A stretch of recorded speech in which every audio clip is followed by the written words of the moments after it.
What is up? It is me back, GL88 here. I'm back here with another video. Today I thought that I would discuss another interesting piece from my collection. Today's video is going to be on more of an interesting mask you don't see too often, and that is what happened to be my M2A1-9A1-4A1 Army service gas mask.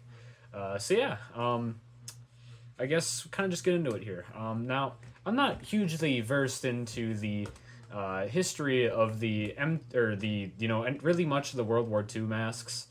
I really like the look of them, but I wouldn't say I'm a huge nerd when it comes to knowing the history on these World War II era U.S. service masks.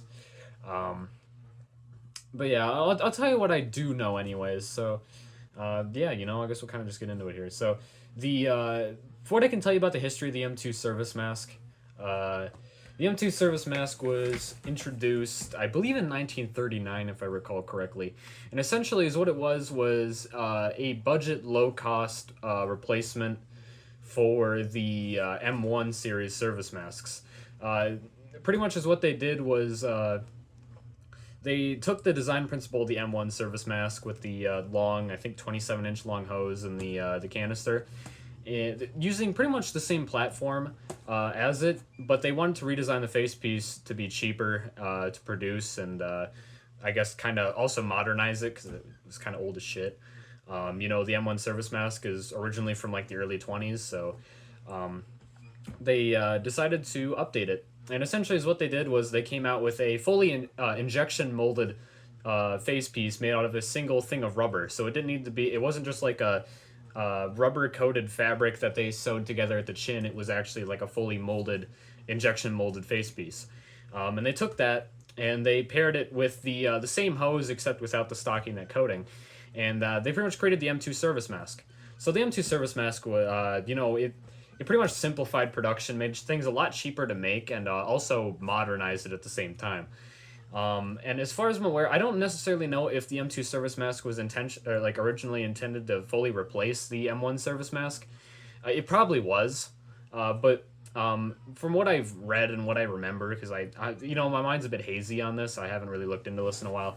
It seemed like the M2 service mask originally was supposed to be like a budget replacement, and then they eventually worked it into a full-on replacement of the M1 service mask. So, as far as I'm aware, this mask, like I said, was introduced in 1939, the original M2 service mask, and then in 1940 they came out with the M2A1 service mask, which is this right here. The difference between the M2 and the M2A1 outside of face piece molding differences, as the molds of the face pieces, depending on the manufacturers, they all changed quite a bit from 1939 to 1940 to 1941. They changed quite a bit. Most of the molds though were finalized by 1941, and then past then they pretty much stayed consistent. The face piece molds didn't really change them past 1941. They kind of got the feel down with them. But yeah, they had a lot of face piece differences, although the main design principle itself stayed the same. It was an injection molded face piece with triangular lenses, two TSO tubes leading down, from the intake, and then the outlet valve on the outside on the front. But yeah, the biggest difference between the M2 and the M2A1 was the M2A1 used a different outlet valve. The M2 used the M4 the M4 valve. I don't know its actual designation. I know a lot of collectors call it the Acushnet valve. I don't know the actual designation of it, although it's essentially like a button type valve on the front of the face piece. It's circular, and it's just like a button type valve. It's a little circular valve. You can see the valve like right there. It's plain as day, like the rubber valve itself. It kind of looks somewhat similar to that of the M2A2, as in, the M2A2 has the M8 valve, and that has like a cage that covers it, like a plastic cage that unscrews to protect the valve. Except it doesn't have that in the valve itself. It's slightly different design-wise, but it kind of looks similar to it. The M2A1 introduced a different style of valve known as the M5, I believe Yablik valve or something like that. Again, I'm not an expert on World War II masks, but it was essentially more of like an egg-shaped valve, and it was essentially like a simplified flutter valve is what it was. It was a flutter valve, but it was angled downwards like this.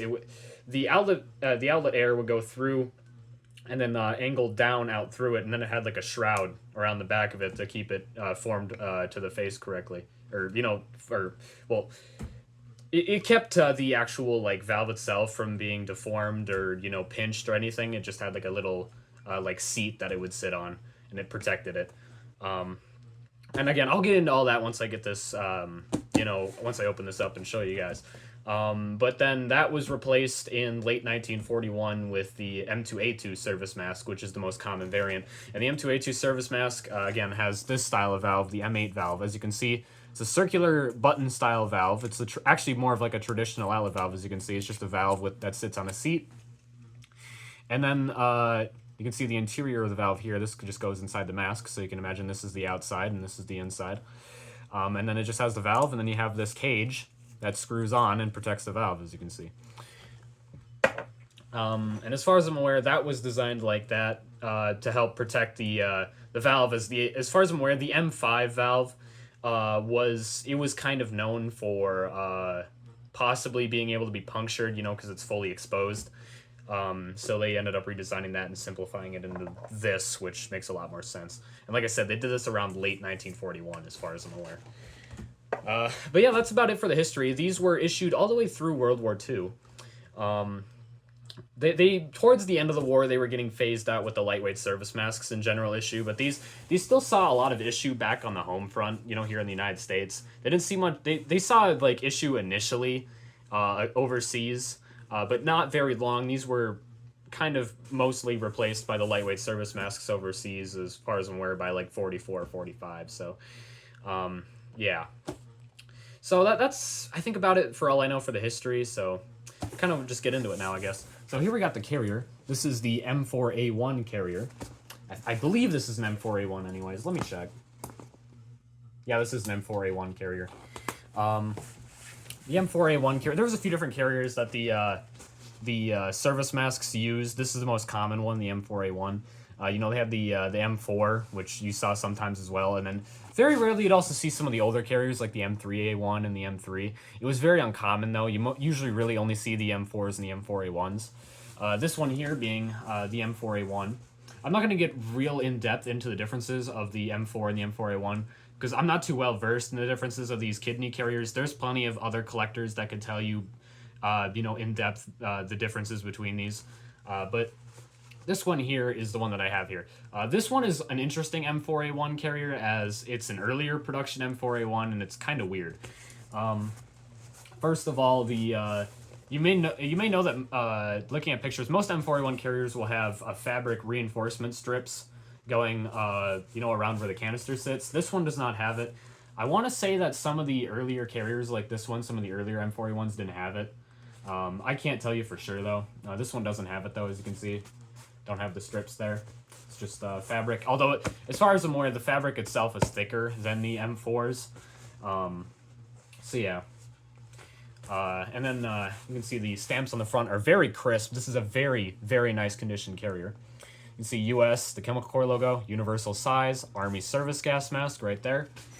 And then if you flip it around here, you got your shoulder and your waist strap, both in very nice condition, not even rusted really. You can also see that, interestingly enough, this specific carrier, the hooks are unpainted for some reason. I noticed that on this carrier that the hooks are unpainted, and I couldn't tell you why. I don't know why that is. It's kind of interesting though, because most of these are painted. You can even see that the other buckle's painted, but this one isn't. Couldn't tell you why. I don't know if it was just like a batch they got in that wasn't painted or something. I really don't know why. It's kind of just a little neat thing to mention. You can also see the rivet here. There's a rivet, to kind of in the pleat here to kind of hold the carrier together. This rivet is black, which is kind of cool. Usually these are kind of like the gray color. This is a black one. You can kind of tell, again, that this is an earlier carrier because it's got the black rivets. But yeah, I guess that's really it for the exterior of this carrier. It's not anything special. It's kind of a weird shape, but if I pop the carrier open here, you can see the opening flap. And you can see the carrier designation and everything here. M4A1, and then you got the lot number here, which is FT395-1 right there. and is lot numbered, which actually corresponds with the face piece, which is kind of cool. This whole thing matches. This entire thing matches. Everything on this face piece matches the serial number perfectly, and that's because this mask is actually unissued. And you'll see that when I pull this out here, how nice of condition this face piece is. So, pulling the face piece out, here we have the M2A1-91-4A1 itself. As you can see, it has that style of valve I was talking about, the M5 Yablick valve. As you can see, it is, again, kind of like an egg shape, and it is a flutter style valve, as in, like I said, when you breathe out, it's got this slits here in the sides, kind of like a traditional flutter valve, but it's angled downwards. And then when you breathe out, those slits open up on the sides, and it lets the air out, and when you breathe in, those slits suck closed so air can't come in. It's kind of a neat design, and I really like the look of it. I honestly like the look of it more than the M8 valve, as you can see. So again, like I said, the biggest difference between the M2A1 and the M2A2 is the M2A2 would have this valve instead of the valve on this one. And the M2A2s are a lot more common than these. This one here is an M2A1, which is cool. But yeah, you can see the face piece here. Absolutely immaculate condition. This thing is spotless. There isn't any like marks or anything on the face piece. It is genuinely a mint condition face piece. There's not even any dry rot. This face piece is immaculate. In fact, it smells like brand new rubber. And as you can see, it even has the original face form in it yet. But you can see the general design of the face piece. You can see the rifle skids here. These are kind of an interesting thing with the M2 series masks. Of course, you see these carry over with the lightweights and the snout type masks because they all use the same face piece design. Like this series of masks here, the M2 service mask and the M1 training mask, they both carried over their face pieces with the M4 lightweights and the M8 snout masks. And that's because those masks are just recycled ones of these masks, these earlier masks. But yeah, the really early ones, like really early M2A ones, could not have the rifle skids. But all the later ones, like this one, as you can see, have the rifle skids. It's a lot more common to find them with the rifle skids. If you find them without the rifle skids, chances are they're one of the earlier ones that are made out of the black rubber. This is one of the later production ones. And of course, it's made out of the gray rubber. I won't get into that too much because, again, that's not my realm of expertise. There's plenty of other YouTubers that can tell you better about that stuff. But yeah, you can see the webbing here. It's got the traditional gray style webbing. You can see the rivets there. The fabric is a blue style fabric. You can see the lot number there too, FT395-1. The blue webbing was introduced around, as far as I'm aware, around mid-1941. You kind of see them switching to this blue fabric and gray rivets. Earlier on, it would just be black fabric and black rivets. But the later ones just had this blue fabric and gray rivets, and they also changed the lens frames to like a gray-blue color. They kind of switched everything to more of a gray-blue color, you'll notice, later on like this. All the earlier ones would have, like black fabric. Even the harness here, the harness would even be black instead of like this blue color. So everything would be kind of a uniform black color. So if you see one of these M2A ones and it has like all black hardware on it, then chances are it's an earlier one from like early 1941 or so. But yeah, the M4 harness here is in very nice condition. It is unissued. As you can see, the harness isn't even falling apart. It's still stretchy yet. The elastic's still flexible. It isn't even shot yet, which is amazing. And you can even see the original color yet. It's not all discolored and frayed and mildewed. But yeah, it's in very nice condition, as you can see. You got the M2 hose here leading down to the carrier. And then, you got the fabric tape around here. The late production M2A ones just have fabric tape around all the things like the M2A2. The earlier M2A ones would have rubber bands that go around the fabric tape. They'd have rubber bands to help protect it. Later on, they must have just assumed like this is kind of just redundant. We don't need it, and then they just got rid of the rubber bands. And also on these later M2A ones, there's also a chance that they have one of these on here, and this is like a clamp. It's like a seat clamp almost. And it's just like a bolt that goes through and holds it together to hold the valve on. You can kind of see it there. It's kind of just a clamp with a bolt that goes through, and then it holds it down.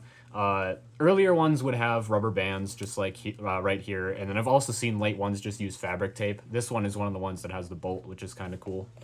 You only see that on these M2A ones, the late production ones. But yeah, you can see the universal size and the US stamp. You can see the date stamp on the bottom here. Not very well, but it says lot number B252, Firestone, and October 1941. So this is a pretty late mask, or pretty late M2A1, I should say. And then you have the mold number, which is E41R102. And then you have like a batch number or something on the bottom here, 345. But yeah. And I guess I can pull the canister out for you too and show that off. If I can, at least. The M2A1 was pretty much entirely replaced in production by early 1942. This is actually, as far as I'm aware, one of the last M2A1s off the production lines, because I have a friend of mine on the internet on Instagram that I talk to, Caleb Militaria. I think his YouTube's Contaminated Potato, if I recall correctly. I might link his channel in the description, but he has an M2A1 also that he actually bought from the same seller that I did mine. And his is from the exact same lot number, and his has the same, and his face piece is actually dated December 1941. So these were assembled in the same lot, but mine's just an earlier face piece than his. So that means it was at least assembled in December 1941, and it could even have been like January 1942 or something when this was put together. So it is a very late, very, very late M2A1, which is pretty cool. But anyways, I pulled the canister out here, so I'll show you this off. This is the M9A1 canister. You can see it's just kind of a green painted color. You got the serial number right there. And the lot number on the top is FT395-1, like everything else. And you can see the US M9A1 stamp, the elbow tube, the fabric tape, you know, nothing too crazy. And also, while I'm at it, I'll show you just the inside of the carrier real quick before I wrap up this video and whatever. So you can see, well, not very well, but the inside of the carrier, there's a retention strap in the back. 2 retention straps that it just buttons in. Interestingly enough, on one of the straps there's usually a loop on it for storing the anti-dim, which is this right here. It's to keep the lenses from fogging up. It's a little cloth. You wipe it on the lenses, it keeps from fogging up. Anyways, there should be a retention strap inside the carrier for this, and this carrier doesn't have it, and I've actually had a few carriers that don't have that retention loop. I don't know why that is. Maybe it was just cost cutting or early production things. I really don't know. It's kind of weird though, but just an interesting thing to mention. But that's about it for the carrier. So I think that's actually would about conclude this video. Actually, there is one other thing I could show you, and that's the interior of the mask before I wrap it up now that I'm thinking about it. So I'll fold the harness over the front of the mask here and show you the inside of my M2A1. So there is the interior of the M2A1. It is very simple. There's no nose cup or anything here. You can see the rivets. You can see the TSO tubes that bring the air up onto the lenses, and you can see the outlet valve right out there. And then you can see the texturing on the inside to help it seal to your face. Yeah, you know, it's pretty simple. Very nice condition, as you can see. But yeah, nothing crazy going on there, of course, because this is an one of the earlier masks. It doesn't have a nose cup or anything fancy like that. So, yeah, that's about it for this video. So, hope you guys enjoyed this video showing off a cool piece from my collection you don't see too often, a minty M2A1 9A1 Army service mask. So yeah, I hope you guys enjoyed. Stay tuned for some more videos soon, and I'll see y'all later.